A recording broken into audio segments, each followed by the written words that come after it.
សៀលពងភ្នំទូចយំបោកខ្លួនអាឡ័យសង្រែងសោកស្ដាយនិស័យរឿងព្រឹកពីព្រេរឿងខ្ញុំគឺរឿងពេញរែងទឹករែងចំបែសឹកពីស្រួលម្នាក់ឯងគិតវែងគិតរកតែថ្លៃអូននៅទីណាអូននៅទីណាអូនបងនឹកស្ទើរស៊ូស្ទើរស៊ូស្ទើរស៊ូ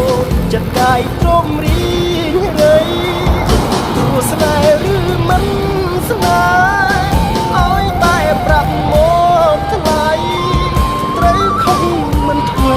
ឯទៅដោយស្ងាត់